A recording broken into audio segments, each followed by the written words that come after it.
Bismillah Rahman Rahim, Assalamu alaikum, and welcome to Sports Extra. Good evening to all of you, and especially on this occasion to all the fraternity out there celebrating Christmas. We send our felicitations to all of you, whether in Pakistan or outside Pakistan, from the entire team of Sports Extra, PTV World, and Pakistan Television. May Almighty's blessing be upon all of you who are celebrating Christmas today. That being said, of course, Pakistan now is all set to face Australia tomorrow in the Boxing Day Test match. And Boxing Day Test matches are always historic for Australia. Nonetheless, they tend to have a lot of emotional attachment to it as well. And tomorrow, Pakistan takes on Australia at the MCG now. Right the day after Christmas, it's going to be something very special. Pakistan have already announced their squad. They've announced a playing 12 for this test match. Australia is also pretty sure with the squad they're going to go with. They're already 1-0 up in the series, so they're going to try to choke Pakistan again at the MCG. So we will be talking all about this. Of course, there was a practice match as well where Pakistan performed decent, but then a couple of changes because it's an injury-marred Pakistan cricket team right now. So we'll talk about that as well in detail. Apart from that, Usman Khawaja is making headlines all around the world now. The ICC, in their latest move of ignoring sentiments of billions across the world, have not allowed Usman Khawaja to don a dove that supports peace. And of course, this has all got to do with supporting the Palestinian cause. And Usman Khawaja has been denied this permission by the ICC. Although the Australian captain, Pat Cummins, the entire Australian fraternity, the Players Association, the management, everybody has put their weight behind Usman Khawaja and are supporting this cause. It is not limited to Australia only. Even cricketers from South Africa have taken to the platform X on social media and tweeted that they support Usman Khawaja because all lives should matter in the world. Humanity comes first. So this is very important that we talk about this. Usman Khawaja was very emotional when he was talking to the media about this as well. But what can you say about the ICC? This is not the first time we've seen the ICC as carrying prejudice, as being, I think, on one side of the picture. And I always say that, the ICC has never been able to step up from that tag of being partial. So I think we need to talk about that in detail as well. Time now to introduce our guest. Joining us in studio today is cricket commentator, cricket expert, and one thing that I always forget to mention, that he's a fantastic cricketer. So we need to mention that in his intro regularly as well. Mr. Kashif Shabir. Assalamu alaikum, sir. How are you? Thank you very much, Ahmed, and for increasing the intro. Well, I'm sure that we're going to be highlighting those stats as well anytime soon. But great to have you on the show. Now we talk about Pakistan squad. We've got a report on that by Sabah. Let's take a look and then we come back. Pakistan Cricket Board announced the 12-man squad for the second test match against Australia, with Sarfraz Ahmed being replaced as the wicketkeeper by Mohammad Rizwan. Beautiful shot. That's a good cover drive. How fast are those hands? 36 balls now. That's a freebie. He's got that away. That's going to go to the boundary. Pakistan are 1-0 down in the three-test match series. The green shirts have been hit hard by injuries since birth, with fast bowler Khurram Shehzad, who made his debut during the Perth test match and claimed 5 wickets. Bold first ball, can you believe it? An absolute beauty of a delivery from Shehzad. Gone, what a beautiful delivery. He gets... Oh, that's awkward. That's awkward. Very ugly and out. Gets it short, gets it high on the bat. Sarfraz comes round. Another wicket goes. And their two leading spinners, Abrar Ahmed and Noman Ali, all ruled out of the Melbourne match. Mohammad Rizwan will take the gloves, with Mir Hamza and Hassan Ali in contention for Shehzad's place in the attack alongside Shaheen Shah Afridi and impressive newcomer Amir Jamal. All-rounder Fahim Ashraf has also been dropped. The National Selection Committee, led by Wahab Riaz, named all-rounder Mohammad Nawaz as the replacement. Off-spinner Sajid Khan was also called up as a Brar replacement. Yeah, bowled him. That's the one I wanted. The second test match between Pakistan and Australia will begin on December 26 in Melbourne. And there you have it. Sabah details the squad and also the schedule of the test matches to go. The second one starts tomorrow. It's a Boxing Day test match at the MCG. And then, of course, they head to Sydney, where they play the third and final test match on the brink of New Year from the 3rd till the 7th of January 2024. Kashif, first of all, when you see this playing 12, automatically you can make up for what playing 11 Pakistan is going for.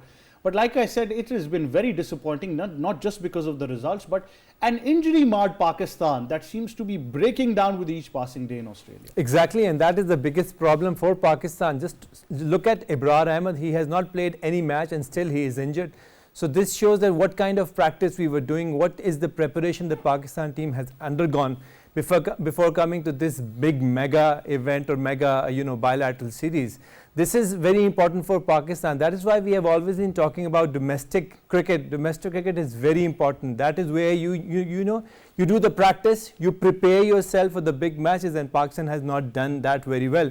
But coming back to the squad, I think it is going to be a very difficult match again for Pakistan, because the team, it is almost the same team except for one change, that is Sarfaraz. The other are all, you see, because of the injury, all the changes have been done. Khurram Shahzad is not playing, but he has been replaced by maybe Hassan Ali. I think Hassan Ali is a good inclusion for Pakistan because he's carrying that experience along with him.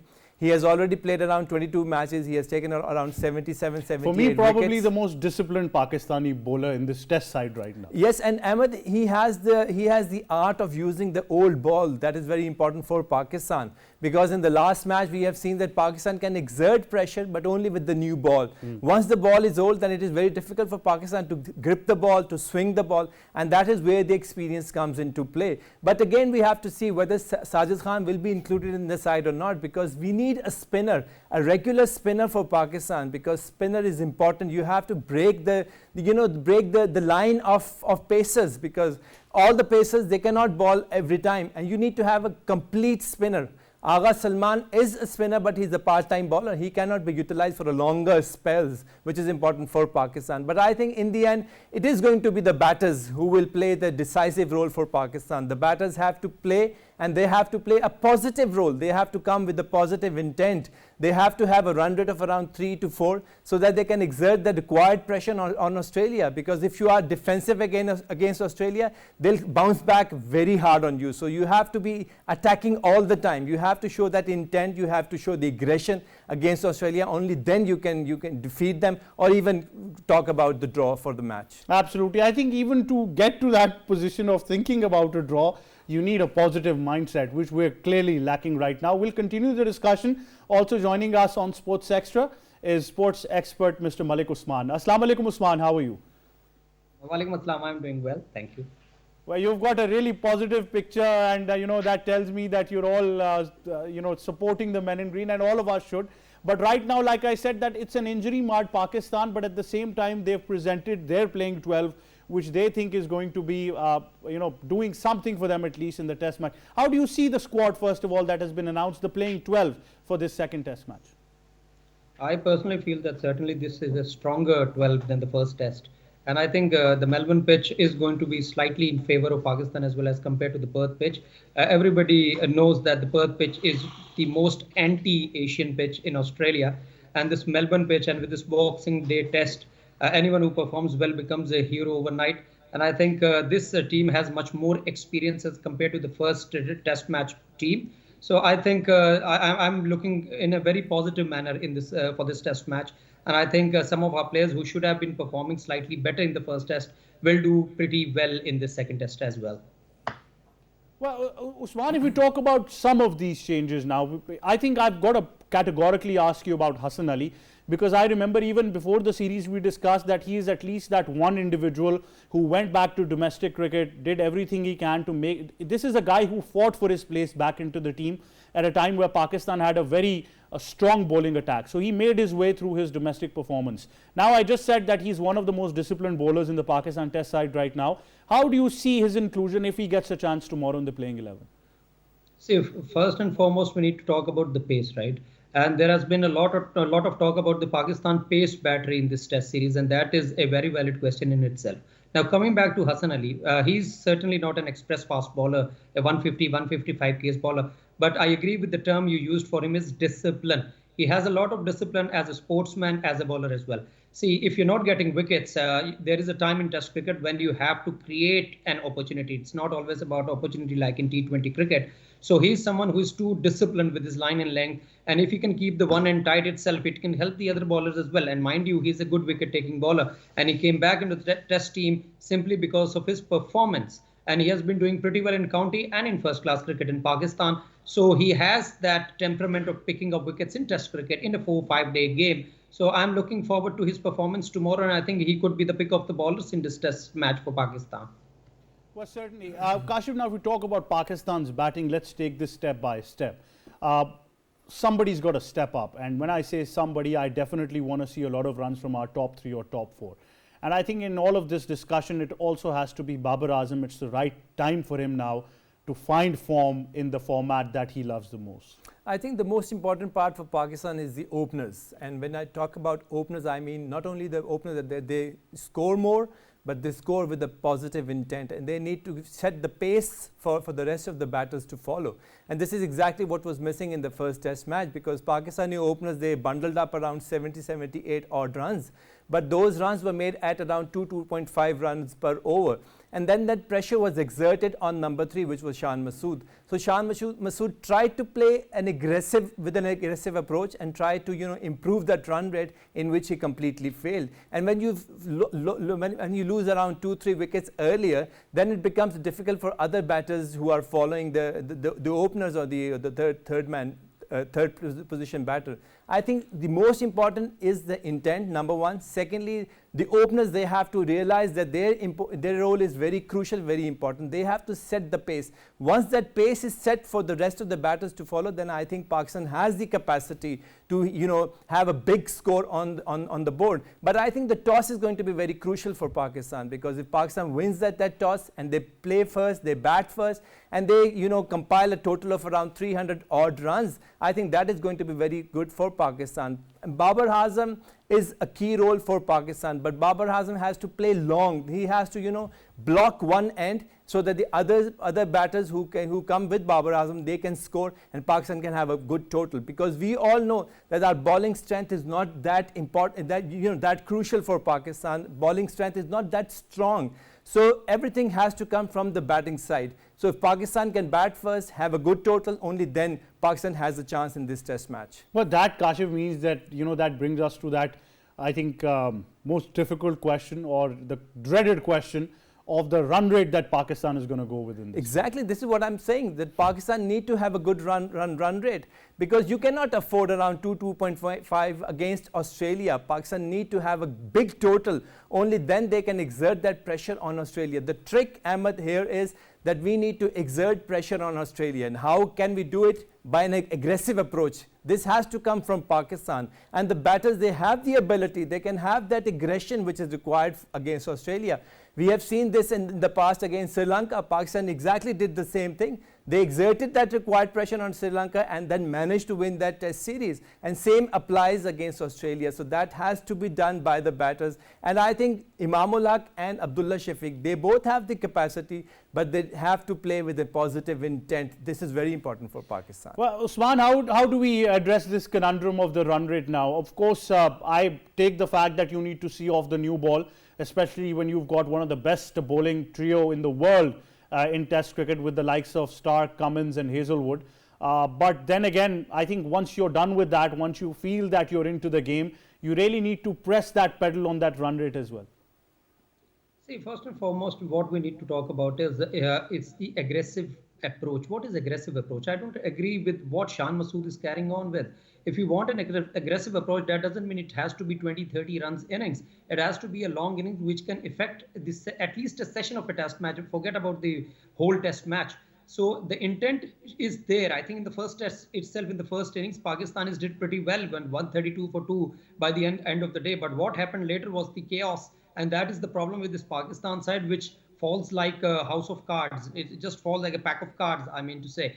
So having an intent and aggressive approach is very important. I agree with my colleague. If Pakistan wins the toss, they certainly have to bat first. And they have to bat aggressively and long. We have seen many of our openers and key players in the top order. They carry on until 30-40 runs, and then there is a loss of concentration. They just throw their wicket away. Look at Abdullah Shafiq going down the track and getting stumped getting out is not the way to go. In the second innings, Imamul Haq, he was playing an extremely defensive inning, and the way he got out was very ironic. He came down the track and lost his wicket. That is loss of concentration, certainly. So if you are playing aggressively, 3.5 run rate is a good run rate. I don't see anything beneficial for Pakistan side with going with 2.5. You're not going to beat this Australian side, and mind you, this Australian side, with the mentality they carry with them, is always about winning the test match. They never go for a draw. They always take you to your they take the team, they attack you to your house itself, and that is the approach you have to adopt against the Australians. You have to take the game to their den. You have to fight it out, because this is not a honeymoon place to visit. And more importantly, the experienced players who have been on this tour to Australia, they don't need to worry about this Australian win. They need to trust their methods and carry on with them. For that matter, Babar Azam's one good innings is going to lift this camp. It is going to lift this batting unit. And this is the strongest batting unit in recent history of Pakistan's tour to Australia. And they need to count that now. Usman, Rizwan's inclusion, how do you see that? Because when we talk about that positive mentality of knowing when to play your shots and, not shying down, he's that one individual who's always busy at the crease. Yeah, he's an excellent player, and I saw that he's been slotted at number 6. Could be number 7, could be number 6 or 7. Either way, he's one of the key elements of this side. And we have seen in the World Cup a disappointing campaign. Did see Rizwan being Pakistan's best batsman and one of the players of the tournament as well. He was in good form, and dropping him could have dented his confidence slightly. But I think he has a point to prove now. He had a good warm-up game, and he has to carry that confidence and form forward. He had a good last series against Australia in Australia, and he's batting across the squares on the both sides of the wicket on the square is pretty much celebrated, and these are the kind of pitches that is going to support him. He's a good bowler and hooker of the ball as well, and I think he's a very fizzy player. It's not always about hitting boundaries, certainly not in Test cricket, and with the aggression that Australia brings to the game, I think his fizziness is going to be the key. Players like Babar, Saud and Rizwan, with their fizziness and their singles and doubles, can create a lot of pressure for the bowling sides. And once you get the scoreboard ticking, I think it will give a thing or two to think about for the Australian captain as well. Well, I think if Rizwan is Kashif playing at number 6 or number 7, like Usman said, that where he's slotted, I think if he gets those 50, 70 or whatever runs at that interval, can really help Pakistan's chances, courtesy that we've been given a strong foundation from our top 4. Exactly. This is the major point, that what is the position of Rizwan and what is the current situation of that team at exactly that point, because that is very important. But if you lose around 4 or 5 wickets early, then Rizwan's task is going to be very difficult. Then he will not be exerting the kind of pressure which is required from Rizwan. I think if you overall look at the batting side of Pakistan, batting side it does have a strength of compiling a good total. But again, everybody has to contribute. We cannot pinpoint a single individual that upon him the whole team is going to exert that pressure which is required by Pakistan. So everybody has to include, but that comes again from the first 3 batters. That is the very important side. Because I'll tell you what I don't want, Kashif. What I don't want is for the top 4, 5 or even 6, if Rizwan is at 7, to do nothing at all, and then Rizwan comes in, he doesn't get going, and then people immediately shift the blame to Rizwan that, oh, he did nothing. No, I mean, his role has got to be defined. Don't expect the top 4, 5 to do nothing and Rizwan to get a double 100, because that is clearly not happening. Exactly, and I think this is exactly what happened against Sarfaraz, because the top batters, they did not perform, and all the pressure that came to Sarfaraz. And same position can come to Rizwan as well. But we all know that Rizwan has the capacity to absorb the pressure and then emerge as a winner in the end, because he has the experience of T20 and one day carrying along with him. But again, I would again say that the bulk of the scoring will have to come from the batting side. Babar Azam has to take the lead. He is number 1 player, and everybody is eyeing on Babar Azam, how he performed. Pakistan, overall the Pakistan team management, the Pakistan team players, they all, they are eyeing on Babar Azam. They want Babar Azam to come up and to score. And Shan Masood, that is a very crucial position, because 3rd number is very important for any side, because that is the position where all the pressure is exerted. I'm gutted on that particular element, because Shan, I thought, was doing brilliantly well. In fact, we can easily say that in that first test match, in the first innings, on the brink of the day ending, you can't just throw your wicket away. That was just a clinical error over there. I think Shan Masood wanted to prove a point there. He wanted to, you know, play like a real fighter, because he knew that the openers, they have not performed well. They have not done the job that was required. So I think he was a bit too aggressive, a bit too optimistic. Maybe that is the reason why he lost his wicket at that point, that junction. But again, I think Pakistan batting is strong enough to, you know, to have that fight against Australia. So everything has to be, you know, calculated. I mean, all the batters, they need to take risks, but all these risks should be calculated. But again, we have to see what is the combination of the team. Are we going with a spinner or not? Are we including Agha Salman in the team or not? Whether Sajid Khan will be the part of the team or not, because we need a competent spinner for Pakistan, because this wicket of Melbourne is not going to be same as that of Perth. This wicket has a lot of runs, and Pakistan has to, you know, compile that run against Australia. Well, that argument as well, Usman, that if the top 4-5 is doing nothing and then you expect Rizwan to do a double 100, that is clearly injustice if you want to base your opinion on Rizwan based on that scenario. But secondly, I also want to ask you something very particular. Something that Greg Chappell mentioned is the key to winning in Australia. He said Pakistan has never won there and it's going to remain the same because of the fact that what they're not doing. What he said, what's the key to winning Australia is that you got to look them in the eye. You got to tell them that you're here to play cricket on an equal footing. And he also mentioned that is something that India, of course, found out a bit late, but they were able to replicate that. I will politely disagree slightly with Greg Chappell. He's talking about Australia looking into the eyes of the opposition. That is true. But Indians looking into the eyes of the Australians is also true. But where I disagree is Australians looking into the eyes of the Indians. I can quote someone called Michael Clark, and he stated that since the IPL days, Australians don't go for that kind of aggression that they used to go against the Indians, and they are too friendly on the pitch. But I get the essence of what Greg Chappell is saying, and Ian Chappell are saying, is that you have to be extremely aggressive and fire should meet fire if you are playing against the Australians. And that is what we are talking since day one as well. Pakistan needs to show a lot of aggression. They can be good camaraderie out of the pitch, and they can be too friendly off the pitch. Everything can go in that manner. They are one of the most well-behaved sides in world cricket. But on the pitch, that should be always about winning, about aggression, about playing aggressive cricket and representing your country in a very proud manner. And I think that is where Pakistani players are lacking a bit, and they're too friendly with their opposition on the pitch, and that is not working in their favor either. And now coming back to your first question about Rizwan and crumbling of the top 5 batters.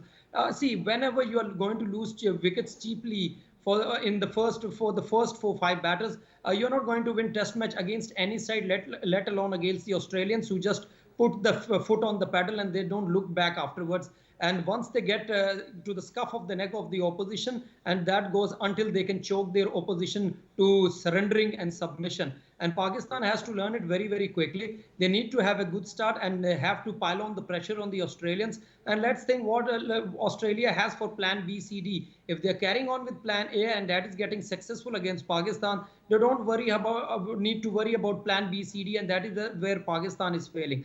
Thirdly, what I think is Pakistan takes this tour very, very lightly. Many a times they make some of their players debut on this tour. I think this is one tour where you don't have to debut players. Rather, you have to have your most experienced players coming to the Australian tour. Even your best players don't perform well. How are you expecting a debutant to do well here? I think that is the lack of planning regarding the Pakistan management side. But this batting lineup, I think this is a pretty strong batting lineup. If they fail, they don't have many reasons or excuses to give to the people of Pakistan. And they are in good form too. Abdullah Shafiq is the future of Pakistan. Shan Masood has got the captaincy. He has to prove himself now. Babar Azam is a world beater and he has to do well in Australia. He did pretty well in the previous tour. Saud Shakil is the new sensation of Test cricket. Rizwan had a good tour last time around and he's in good form. He has the backing of the people of Pakistan. So we have a good batting lineup and they need to put some runs on the board. Okay, if you don't have too much pace or too much experience in your bowling lineup, at least you need to have some runs to back those bowlers up, and magic can happen and you can bring a surprise or two to the Australian side. Well, certainly. And I still believe, I think that positive anatomy to go about it is the only way. And, you know, when we mean that, we don't necessarily mean what people think, that, you know, they come out there and play some baseball sort of inning and just take Australia by storm. That's not going to happen. I think it's going to be 5 days of Test cricket, or 4 days if it's Australia on the upper hand. But then again, you need to manage it very smartly. You need to make sure that you're in a position where you give your bowlers chance, because I don't like the fact that, you know, we're not scoring enough runs and then we're putting the entire blame on the bowling attack to not do anything. I understand they've got their fair share of errors, but then again, we need to be very smart about this occasion as well. But of course, tomorrow, Boxing Day Test match starts. I'm, for one, excited that finally we have another Test match. As we always say, that we love the real format of the game. But hopefully Pakistan is able to put up a better result this time around. And then when they head to Sydney, you know, they've got something under their belt. Even a lot of our players said that they're very confident about this MCG Test match. That being said, now we move our focus to the ICC, and where they, I think, once again prove that they're not an impartial organization, but they're an organization that tends to be very biased on certain issues. And I'm, of course, talking about Usman Khawaja. And I think, Kashif, it is very sad, not on the basis of only a cricketer, but on the basis of the entire humanity which supports a game that we all love. I think cricket has got immense following all around the world. You know, to be an organization and to deny people a right to celebrate humanity is certainly very sad. You're absolutely right, and we have seen this in the past as well, that ICC is not an unbiased body, it is a biased body. And when you talk about humanity, I think everybody should have the freedom of right and freedom of expression, and this is exactly what Usman Khawaja has said. Not only the Muslims around the globe, but I think every person, every individual is talking about Palestine and all that is going on against the Palestinians. I think everybody has the right, and I think Usman Khawaja did the right thing. He expressed himself, and this has been done in the past as well. But if you talk about other community, the non-Muslims, when they express their feeling, nobody has to say anything about it. But when it comes to Muslims, I think everybody is biased. But especially talking about ICC, I think they should have been a neutral body. They should have been acting as an unbiased body. They should have not been, you know, talking about this, or, you know, expressing themselves against a person like Usman Khawaja. Well, certainly, Usman, what would you like to add here? Because I think the key element to note here, that the Australian captain, Pat Cummins, and when I say the captain, obviously it means the entire Australian cricket team, then their management, everything is supporting Usman Khawaja on this occasion. And like I said, it's not just restricted to Australia. I've seen tweets from South African cricketers as well. I think it's a non-issue. I personally feel it's a non-issue, and ICC is simply poking its finger and making itself controversial for nothing. See, what Usman Khawaja is doing, it is not something unheard of. What about Black Lives Matter? What about those Indian teams wearing army caps to pay tribute, so-called tribute to their Indian army martyrs, as they call it? So at that time, did they take permission from the ICC? If they took, then what's wrong with Usman Khawaja and what he's doing? If he's saying that all lives are equal, so what is wrong in that? It's a very much stated fact that all lives are equal. So what is wrong in that? And putting a dove on his shoes, what is wrong with that? And if Labuschagne can put an eagle on his bat, then why can't he put a dove on his foot?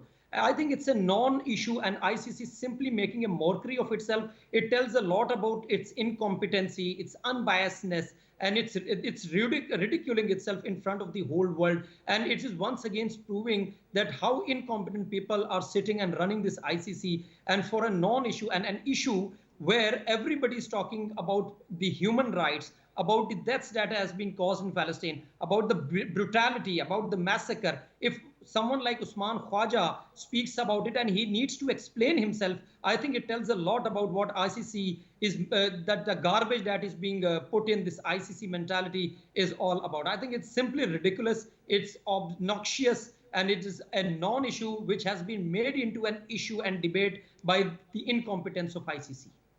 Well, Usman, we can take the example of other major sports as well. And at this moment, I might even say football, because it is a popular sport around the world. It's got a lot of diversity. We've seen the cause of Palestine even being raised there by the fans. And if there has been any limited attempt to bar fans from doing that, it has been retaliated with even greater numbers in the stands.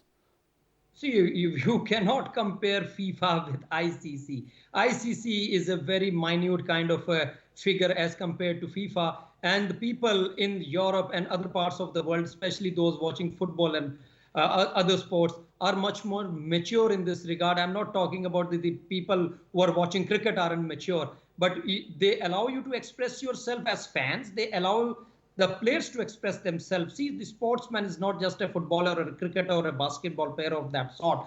They are superstars for millions and millions of people around the world. And what they say means business, and it can impact a community or a society as a whole. And if they talk about something which is not wrong, to be fair about it, they're not spreading violence, they're not spreading war, they're not spreading hate, they're not spreading inequality. If you can talk about LGBT, and that has been popularized by many sports people. They talk about various wars. They talk about Ukraine war. They talk about humanity in that regard. So what is wrong when you talk about Palestine? And Usman Khawaja is not even talking about Palestine. He's talking about all lives are equal. So what is wrong in that? So ICC needs to learn a thing or two. And it is not just always about cricket. It is about maturity as well. And as far as football is concerned, they understand the sensitivity of the topic, and they understand the emotions of the people. They love the fans. They know a game is run by the fans and the stars that are playing those games. So you need to respect their emotions. You need to respect the words they speak, and you need to respect their conduct many a times. And it is a high time that ICC learns a thing or two from the other sport management.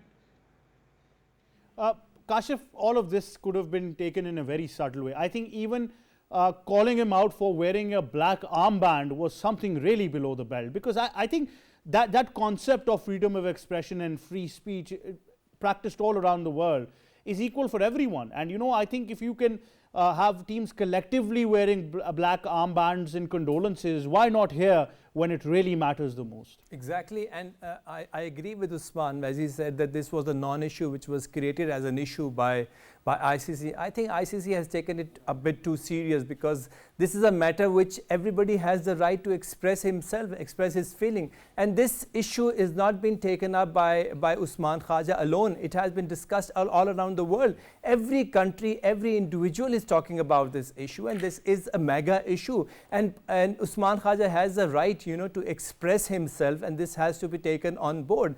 But I think ICC has taken a biased stand against this. I think this stand is not against Usman Khawaja. This stand is against Muslims, and this is exactly what ICC has done. In the past, as Usman mentioned, that the Indian players, they also were wearing the army cap, but nothing was said against them. They were, simply this issue should have been taken up in a different manner by ICC. ICC should have given it to the individual, whatever they want. They can express themselves. They are on the media. They can express themselves. They have the right to express their feelings, and every individual has the right. And this has been done throughout the globe. So this should not have been taken up by ICC, I think. But Kashif, that also signifies that even the big three has a big one then at the end, if you talk about that particular case with India and the ICC. There's no doubt about it. We have been talking about it throughout. I mean, in every program we have been talking about them. This is very unfortunate. This is not good for the game, for the individuals. This is exactly what we say, that ICC should have been a neutral body. It should have been an unbiased body. Look at what Asia Cup has brought to us. This Asia Cup should have been, played in Pakistan, but because of those top three, this was played in the neutral body. So ICC, in the end, one line, ICC should be a neutral body, unbiased body, not a biased body. Absolutely, Usman. So like I said, the big three has a big one. And at the end of the day, I think all that matters to the ICC is the financial numbers that are being, of course, supported by the BCCI. You can talk about the numbers, and ICC should realize that it is not just India or the big three that is running this sports. Without the other countries, and proud countries, I must say, and every team, every member is very, very important to anybody, sports body. It's high time they should learn that you have to respect them as well. And without them, you cannot run the body. If you have just these three countries or boards dictating everything, things will not move forward. They once started Big Three, and they brought out those programs, and that could not be fruitful. And that was something they could have learned from that. But it just seems that this body is not learning anything from it. And I agree with you completely about that black band that Usman Khawaja was wearing. If that pisses the ICC off, then I think it has to go to the drawing board again and learn a thing or few from the other boards, and they have to get much more mature in this regard. And if a player from Australia is being targeted. Just think about what the other boards and the players from the other boards are going to go through if they come up with something. This is not political. This is not religious. This has nothing to do in general with any religion or something. It's a social issue, and it is not even a social issue. It's a personal point of view that someone wants to express, and he's only expressing that everybody is equal. And I think the way ICC is being run, they don't get to this point that how can everybody be equal when we are talking about big three here. So I can see from where they are coming from. But I think ICC should get to these kind of things very seriously, that you have to treat every member equally. It has to be democratic. It has to be a democratic process. And that will be the only way that cricket can go forward, ICC can develop, and it can take the game forward and make other countries and players come into this net as well. Absolutely. I think rightly said. And I think at the end of the day, the fact is that, and I'll be very open about this and very clear, bombing refugee camps, bombing hospitals. If you look at the amount of children that have lost their lives in this, what I can say is easily war crimes against humanity in Gaza at the hands of the fascist and evil Israeli forces. It is absolutely devastating that the world, of course, in whatever capacity, has condemned the actions of Israel and its forces. And when one individual wants to step up in his particular forte of his sport that he's given his life to, he's immediately put down by an organization that is portraying, I think, a biased attitude towards. Because at the end of the day, I think all lives matter. It's plain simple like that. Kashif Shabir and Malik Usman, thank you very much for joining us on the show. That, of course, wraps up Sports Extra. From me and the entire team, it's goodbye for now.